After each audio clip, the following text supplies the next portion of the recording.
Hello, welcome to Nina Yoga. This is a demonstration on how to wide-legged forward fold, or Upavishta Konasana in Sanskrit. It is a very difficult pose to do. It probably took me about 10 years to get to where I can get to in my pose. So have a brick handy. Definitely this pose is need to perch your sitting bones on top of it. And then what you want to do is not be over enthusiastic with taking your legs out to the sides. I would say be cautious, narrow it, don't go to the full flexibility that you could go to. And then when you get there, flex your feet back, flare your toes, micro bend your knees, and isometrically dig your heels down and then draw back and in to your hip sockets, and you'll feel very strong in your hips. They'll feel stable. Upper thigh bones press down. Now for a lot of us, when we start off in this pose, we're somewhere here. The weight is behind the sitting bones. We do not want to fold forwards from this position. All we're going to be doing is rounding the upper back and not getting out of the habitual patterns that the body tends to be in. So if you are sitting behind your sitting bones, sit on a brick, bring your hands behind you and be here. And practice sitting right up on top of the spikes of your sitting bones. So you'll want to press your sacrum forwards and then lift it up. And then the lumbar spine forwards and then lift it up. Sides of your waist in and up. And then your mid-spine presses forwards, shoulder blades together, and roll the shoulders back. Roll one shoulder back and the other shoulder back. And don't attempt to fold forwards until you're here in this shape. And then once you are right up on top of the sitting bones, then you can practice coming forwards. When you're forward folding, what you're doing is you're bringing your weight in front of your sitting bones.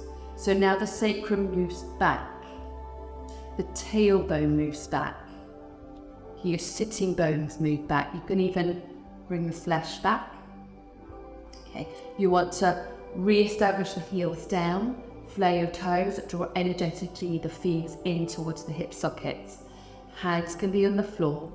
And then as you inhale, try, however hard it might be, to feel the chest lifting up. Okay. The mistake you don't want to make is be in a hurry to fold forwards and compromise your spine and round and hunch. You want to try and stay lifted, so don't be in a hurry. Just feel your body, take your time. Always maintain correct alignment of the pose.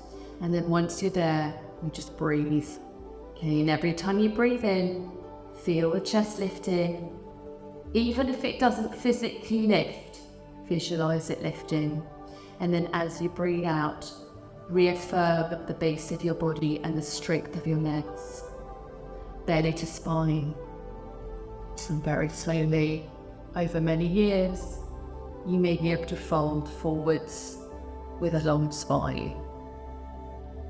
And when you get to your edge, you work there.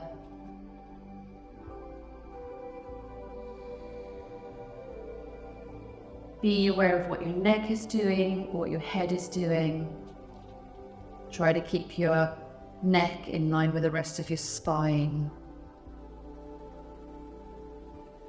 And keep the toes flared, the feet flexed, the knees soft. And then once you've given your body enough time, just wait for the inner cue. Just listen inwards. Your body will know when the time is right to come out of the pose. Belly to spine, lift your gaze, lift your chest, and then press yourself all the way up. When you get up on top, just take a moment with your spine stacking one vertebra on top of the other. Even feels quite nice just to sit still, rest your hands on your knees and close your eyes. Even just for breath. And then lean back, soften your knees, hold underneath your knees and use your arm strength to bring your knees in. And then maybe give your knees a little bit of a hug to finish. Namaste.